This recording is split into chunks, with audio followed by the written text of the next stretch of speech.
Hello guys, welcome to this video. In this video we will cover the basics.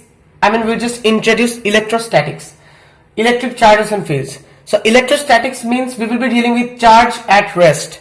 So charge at rest, that means a charge is not moving, because if an electric charge is moving, there will be a lot of effects to consider, like the magnetic effects, etc. So we will not deal with them today. Today we will deal with charges at rest. Now first question that comes up is, what is a charge? A charge is an intrinsic property. What do you mean by intrinsic property? It's a fundamental property of the particle and it cannot be given to the particle. It's not a property like you are giving it to the particle and you are taking it away. You cannot do that. For instance, I'm talking about, suppose consider a proton. Can you make a proton negatively charged? No, because a proton is always positively charged. But an atom, you can maybe make an atom negatively charged, an ion, or by adding an electron, or you can remove an electron from the atom so that you get a positively charged ion. So basically that's the point. But charge is in itself a fundamental intrinsic property. Now mass is also a fundamental property. That's why we will deal with the differences between charge and mass, first of all, to give you an idea.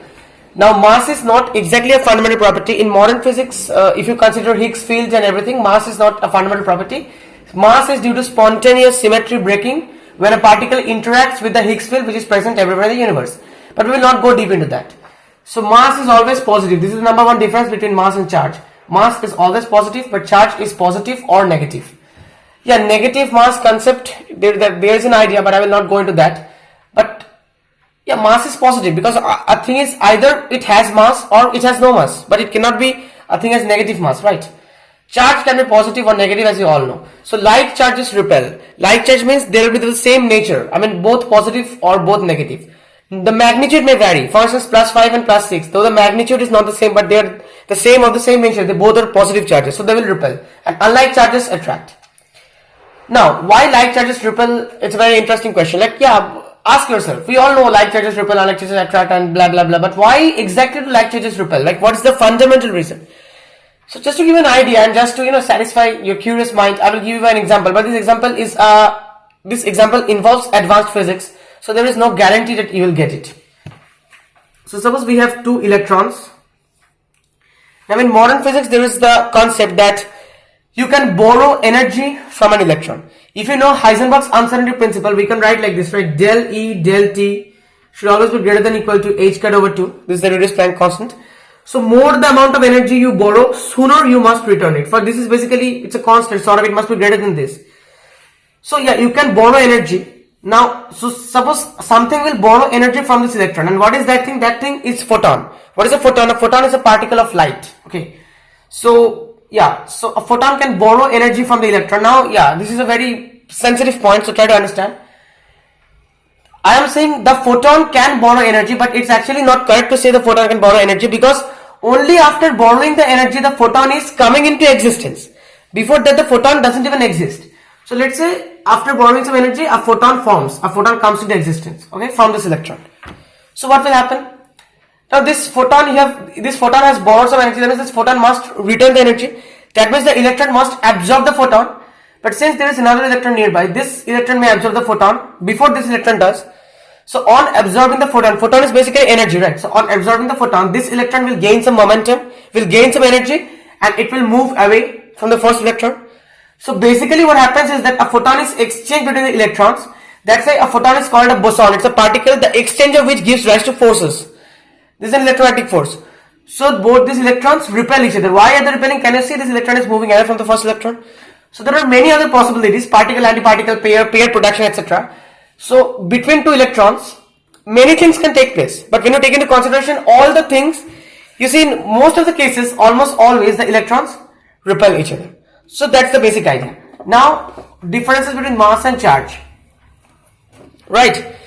Next difference is that charge, mass can exist independently. For instance, the neutron does not have charge, but it has mass. So mass can exist independently of charge. This I am not writing. Obviously, the charge cannot exist independently of mass. A charge cannot just exist without mass. A massive particle, suppose we have a mass, now that mass can be charged or negatively charged or positively charged or neutral. But charge needs a mass to, what is charge basically? It's a property. So for this property to manifest itself, you need some mass. Otherwise it's not possible. Last but not the least, mass is relativistically variant. Relativistically variant, and this is obviously relativistically invariant. What do I mean by relativistically variant? If you don't know what relativity is, I'll just give you a very short idea what I mean by this. When you are moving with some velocity, of course, your mass changes. Yeah, it changes. The change is very much little at day-to-day velocities, but when you are nearing the velocity of light, although that's not possible in practical life, but theoretically, yeah, it's true that your mass will change. And then time, dilation, length, contraction, these concepts are there. But charge, no matter how fast you are moving, how fast the charged body is moving, its mass may change, but the charge will always, it's not that a body is charged +2 and it's moving very fast so that it will become +3 or something else. That's, the charge always remains the same. So, one more property, two more important properties of charge is that charge is quantized and charge is always conserved. Mass is also always conserved, so that's a similarity. I can't write it under differences. So charge is quantized. What do we mean by quantized? Charge, it's always Q. Suppose Q is a charge, we can write this as plus minus n, where n is some integer. N belongs to integer, and E is the charge of an electron, which is like, consider the charge of an electron to be 1 unit of charge. Consider. So it should always be an integer value. It's not possible like negative 1/3 charge. Not possible. -1, the charge of an electron. Positive 1, the charge of a proton. Now I would like to introduce the concept of quarks to you. So, before we proceed further, what is the point of everything we are studying, physics, chemistry, whatever, the atom? So, this electricity, everything, electricity means for electrons, and electrons means for they're present in atoms. So, I would like to tell you something about atoms. So, atoms has this neutron, I mean the nucleus, which contains protons and neutrons. So, neutrons do not have any charge, and protons are positively charged, and we have the electrons which are revolving around. So, electrons are negatively charged. So, what is the purpose of the protons? Protons are positively charged, and this positive and this negative will cancel out so that the atom remains neutral. But what is the purpose of the neutron? Because so many protons are concentrated in a very small area, that is the nucleus. So there will be strong repulsion, electrostatic repulsion, because the protons are all positively charged, like charges repel each other. So to balance the repulsion, there are neutrons within the protons. Right. Now what are protons and neutrons made up of? Yeah, the protons and neutrons are not fundamental particles, they are made up of quarks. Quarks can be of many types, up, down, etc. Top, charm, bottom, strange. Now please don't ask how are they named. So basically, up quark has a charge plus 2/3 the charge of an electron, E, and down quark has a charge negative 1/3 the charge of an electron. Now we will say charge is quantized. So how come this quark can have fractional charges? The answer is simple. A quark can never exist independently. We will not find an independent isolated quark in nature. That's not possible. Quark always come in either as mesons or as baryons. What are mesons? Mesons are quark-antiquark pairs. For example, pion is a meson. Now what do you mean quark-antiquark pairs? Antiquark is the antiparticle of quarks. Every matter has an antimatter associated with it, such that the antimatter has the exact same properties of the matter, same mass and everything, except the charge is opposite. For instance, the electron has an antimatter positron, which is the same as the electron except it's positively charged.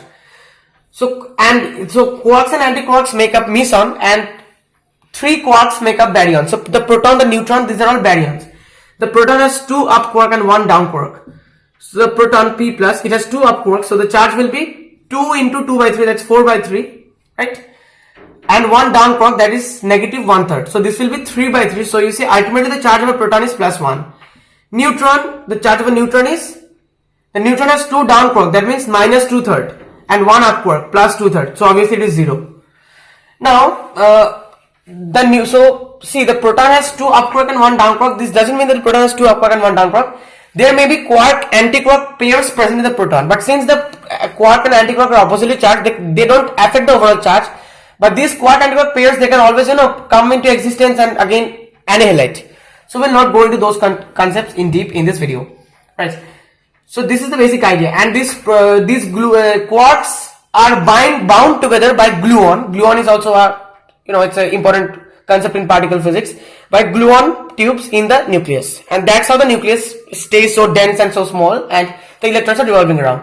So electrons, so basically fundamental particles are of 2 types, fundamental particles. One is these quarks and one is the electrons. Sorry, not fundamental particles. fundamental particles are of two types. One is fermions. These fermions are again of two types, quarks and electrons. Sorry, quarks and leptons. So this electron is a type of a lepton, and electron, then there is a heavier brother of the electron, the mu. The tau is again it's like the electron, but it's much more heavier. And all these three particles, electron, mu and tau, they have their corresponding neutrino partner. The neutrino is a particle which, you know, it carries over the energy in beta reactions, in radioactive reactions, and it has high penetrating power and everything. So anyway, so fermions make up the matter we see around us. And there is one more sort of particles, type of particles, are the bosons. So bosons are responsible for the force. Like I give you the example, the exchange of a photon between two electrons gave rise to the repulsion force, repulsive force. So photon is a boson. Photon has no mass in itself. So anyway, this is enough. Now let's come back to our topic. We will discuss methods of charging. So there are many ways in which you can charge a neutral body. So methods of charging.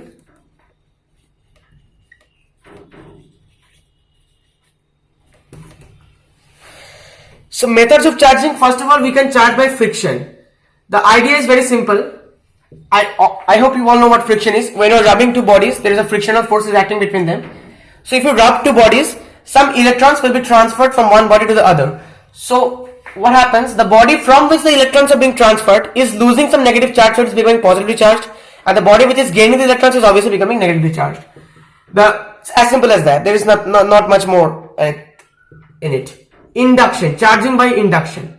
Suppose you have a positively charged body here. Okay? And you have a neutral body here. So a neutral body does not mean it has no charge. It has equal number of positive and negative charge. Okay? Suppose it can have 4 positive and 4 negative. So overall it's neutral. But if these bodies are brought near to each other and if the medium is conducting and everything, what will happen? You see, this positive charge will attract the negative charge. So the negative charge is present in this body will come nearer to the positive charge, and the positive charge will go away, right? So you see, this body is still neutral, but we have separated the charge, sort of. Now if now there are a number of things you can do so that due to electron flow, this body you can make it a charged body. So you can charge by induction. This is an induced charge basically. Charge by conduction is the most simple way of charging, and the most popular way of charging. This is just a conducting wire, two conductors, and suppose you have a key here, so if you just close the key, current will flow. Electrons. Now current is also one important thing, but current is not, we will not talk about current in static electricity, but I will give you a basic idea because this is important to have the basic idea. So current flows in that direction opposite to the flow of electrons. Suppose the electrons are flowing like this, so currents will flow, current is I, so I will flow in this direction. Why? Because see, previously, before the discovery of electrons, it was thought that the current is the flow of positive charges. And even in modern physics, you have the concept of holes in semiconductors. So when an electron is flowing in a semiconductor, it is leaving in its wake an empty space which acts as a positive charge. Absence of electron, absence of negative charge acts as a positive charge. So that's called a hole in semiconductor physics. Anyway, so basically, a current is basically the amount of charge that is flowing per unit time. I is Q by T.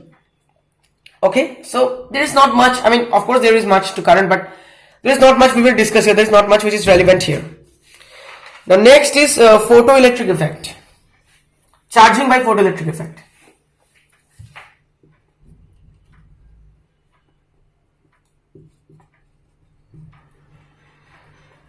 So photoelectric effect, so suppose you have a metal plate here which was initially neutral, and you shine some light beams. So light has basically photons. So due to these photons will bump into the electrons, the free electrons on the surface of the metal, and these free electrons will get ejected out. This is obvious, right? And I think you've learned photoelectric effect previously. Some of you have learned anyway. So if due to the loss of the negative charges, this metal surface becomes positively charged. So you are charging it in a way, right? Now while the electrons are ejected, there is a threshold frequency, threshold energy unit. Energy is just Planck's constant times frequency. So due to the energy of the photons, the electrons are getting energy and they are getting ejected. Next is charging by field emission. Field. So what is electric field?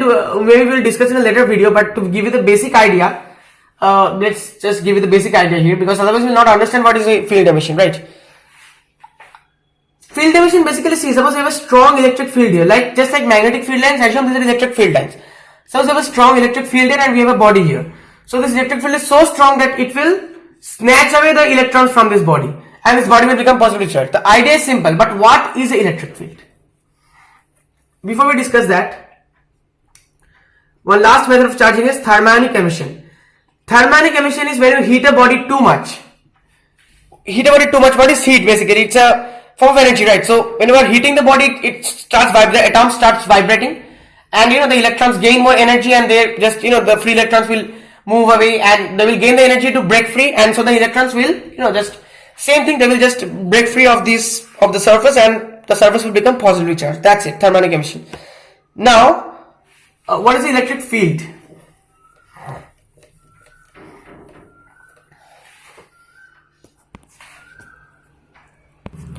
So let's discuss Coulomb's law first, otherwise you will not understand electric field.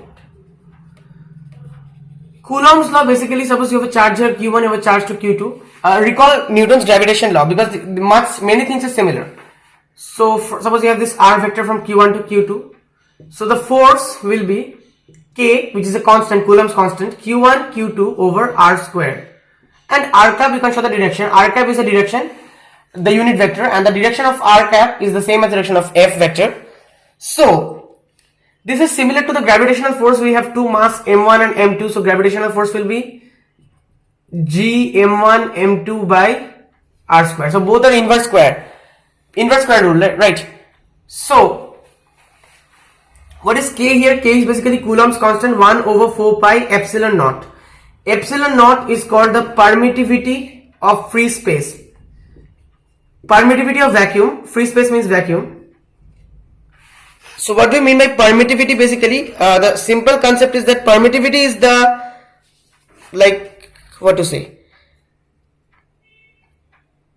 permittivity is suppose the free space, so it will allow the flow of charges. It will allow, so that means it's permittivity. Its permittivity means its allowance, you can say, it's like that, something like that. And suppose if there is a medium, then the permittivity will decrease. So when you are doing dielectric medium, suppose the permittivity we take it to be ER, dielectric constant. So anyway, so E naught is the permittivity of vacuum, and the value is 8 point something into 10 to the power minus 12, I guess. It's 8.8 into 10 to the minus 12, and the value of K is 9 into 10 to the power 9. What is the unit? See, K we can write F R square over Q1 Q2. So unit will be, force is Newton, R square is meter square by Coulomb square. The charge, unit of charge is SI unit of charge is Coulomb. Okay, so that's it. Now this is Coulomb. So now we see in gravitation, what you have learned, what is the gravitational field is Gm by R square, the gravitational field on Earth. Suppose m1 is the mass of the Earth and m2 is the mass of the body on which the Earth's gravitational force is acting. So Gm1 over R square is your small g, which is acceleration due to gravity, and this is your nothing but gravitational field. This multiplied by this mass m, this gives you the force. Force equals mg. Right, weight. This force is basically your weight, right? Your weight. W equals mg. The force, the downward force that is acting in Earth's gravitational field. So similarly, in same thing here also, K Q1 over R square, this is your electric field. What is the idea of field? Basically, suppose you are the king of town A. So town A is your field, like you have some influence of town A, but you don't have influence of town B because town B is too far away. Town B has its own king. The same case here. So an electric charge, it generates a field around it. So that's the concept of electric field, basically, K Q1 over R square. And that's not all. So this is the idea of an electric field. Now, what is the unit of electric field? Here I would like to discuss the idea of potential difference. Okay.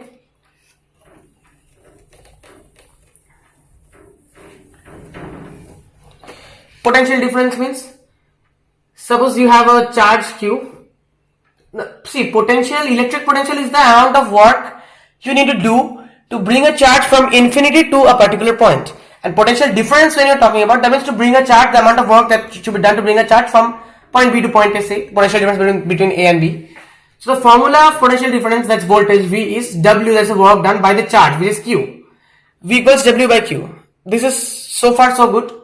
Now you see, the force, as I already said, is K Q1 Q2 over R squared. So this is just electric field, which is, let's say, E. So E into Q. let this be capital Q and let this be small q. So this is E into Q, right? So in place of Q we can write W over V. So force is E into W over V. Sorry, E into Q. So yeah, E into W over V. But yeah, anyway, this is not what we need. So F equals EQ. So E is F over Q. So that means we can write the electric field. We're trying to find the unit of electric field, remember?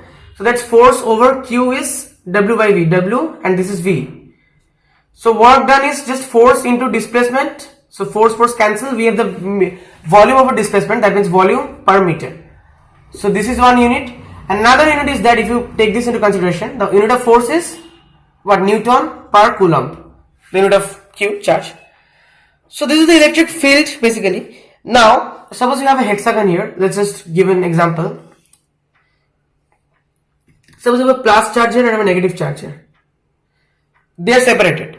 So the electric field lines, like in magnet, you have learned that in magnet the field lines go from the north pole to the south pole like this. Similarly in electricity, the field lines always go out from the plus charge. They emanate from the plus charge and they enter the negative charge. And if they are brought near, suppose plus Q and minus Q, if they are brought near, obviously it will be like this. So suppose you have this hexagon. Suppose this is a regular hexagon. Okay, and suppose you have plus Q charge everywhere. Same magnitude, plus Q charge everywhere. So the net electric charge at this middle, at this center point will be electric field at the center point will be 0 obviously, because if suppose consider this one, both these charges will repel each other because they are positive. So this will repel this and this will repel this, so they will cancel each other out. Similarly, this will also cancel each other out and this will also cancel each other out. Now remove this field. The example is the same, but remove this charge, not the field, remove this charge. So in this case, this will cancel each other out as usual, but this charge, there will be a net electric field acting as the direction. Or you can also do it like this. Suppose here is no charge, that means we can write plus Q and minus Q. So plus Q will cancel, so we have a minus Q. And yeah, this minus Q will define the direction, so your direction will be minus KQ over R square. Right? Sorry, capital Q. So this minus is basically your direction, but nothing else. So yeah. So and yeah, when there are interactions taking place between the charges, suppose we have a charge here, plus Q1, and we have a charge here plus Q2, we have a charge here negative Q3. So what will Q1 do to Q2? Push it away, repel it, because they are both positively charged. So the force will act in this direction. What will Q3 do to Q2? Pull it, because opposite charges will attract each other. So we have this basically vector addition. So we have one vector acting in this direction, one vector acting in this direction. So the net force will act in this direction, right? And how to find the magnitude? Suppose let's take an example. Suppose we have a square here and we have plus Q charges at the vertices of the square, and let's say the side will be A. So suppose what will be the force on this charge due to the other charges? Consider this charge. So this will, both are positive charges, so this will repel it. So like this, so this will act in this direction. Similarly for this charge, this will act in this direction. And for this charge, it will act in this direction. Now what will be the magnitude of this?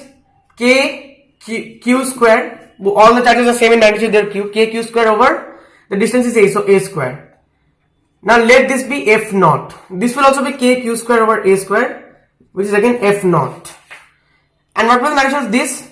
Q square. This is due to this charge, right? So it's acting like this along the diagonal.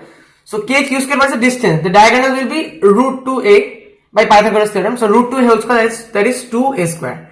So this is F naught by 2, right? Same thing, just F naught, there is a 2 in the denominator. So now you consider this and this first of all. So what will be the resultant? The resultant will be this, and you can break it into sine and cos, obviously. So suppose this is sine. Take a theta. Now see, one thing you see. This, I am breaking into sine and cos first of all. Since this is 90 degrees, so it will break like this. So this is your F naught sine theta, this is F naught cos theta. Suppose this is theta and this is again theta. So this will also be F naught cos theta for this. F naught cos theta and F naught sine theta. So F naught sin theta will cancel each other out. They're equal in magnitude and opposite. So we have 2 F naught cos theta, and in the same direction we have this thing F naught by 2 plus F naught by 2. So that's your answer. You know what F naught is, you know what cos theta is. In this case theta will be 45 degree. You know what cos 45 is, obviously 45 because the same in magnitude, so it will be, the angle will be bisected. So like this you can do, and like this you can do, like suppose if I have a triangle here, one more example, and we have plus q minus q. So on this chart, due to minus q, the force will act in this direction. Due to plus q, the force will act in this direction. So the resultant will be in this direction. That's it. The last topic we will discuss in today's introduction to electric charges and field is dielectric medium. So what is a dielectric medium? Suppose you have this metal plate and you have another metal plate. This is a side view, okay? So plus q minus q. So this is an attraction. Suppose in the middle you have this dielectric medium. Suppose you have this medium such that all the minus charges are in this side and all the positive charges are in this side. So internally you see it is in this direction from plus to minus internally, but externally it's in this direction. So basically if this medium was not present, then the external effect would have been much more than if this medium is present, because this medium is basically opposing the effect, right? It's reducing the effect. So this is what a dielectric medium basically does. What is the use? Why do we use dielectric medium? What's the practical application of dielectric medium? They help to store oppositely charged plate without much electric interaction. Like they used to conserve charge or something like that. I mean, they are used in capacitors and in many other areas it's used. See, it's just reducing the effect, right? So that's what it does, reduces the effect. Now, see, suppose we have a force, we have a charge here Q1 and we have a charge here Q2. Suppose both are positive and let's say they're same in magnitude, so plus Q and plus Q, let's say, or Q1, Q2. Okay, let's take a more general case, Q1, Q2. So if suppose between them there is no medium, like free space, vacuum. So in this case they will repel each other, so the force will be F will be K Q1 Q2 by R square. Or if I write K Q1 Q2 by R square into K into 1 over 4 pi epsilon naught, the permittivity of free space. This is also 1 over 4 pi epsilon naught Q1 Q2 R square. This is the force on this due to this, and this is the force on this due to this. Nothing else. Now if I have a dielectric medium here, suppose if I have a dielectric medium, suppose consider that we have a dielectric medium here. What will happen? There will be an opposing effect like this, and suppose let this force be F due to the medium. So what will be Fm now? First of all, I think one thing you understood, that this force will always be greater than this. So the net force will be, suppose this is F naught. So the net force will be, this is also F naught suppose. The net force will be F naught minus Fm. So far so good. Now what will be Fm? Basically, what will be this F net? This is one formula we have. F net is F naught minus Fm. But we can also find out the net force, because see, this will be due to the electric medium. We need to see what will be this. 1 by 4 pi epsilon naught epsilon r Q1 Q2 by R square. That is F naught divided by epsilon r. All you need to do is divide the original force by epsilon r, because this epsilon r, this factor is coming due to the dielectric field. Epsilon r is the relative permittivity of dielectric medium, or it's simply called dielectric constant. So you can write this F naught over epsilon r minus F naught is minus Fm. So Fm is F naught minus F naught over epsilon r, that is F naught 1 minus 1 over epsilon r. So your Fm is, due to the medium, this force is F naught into 1 minus 1 over epsilon r.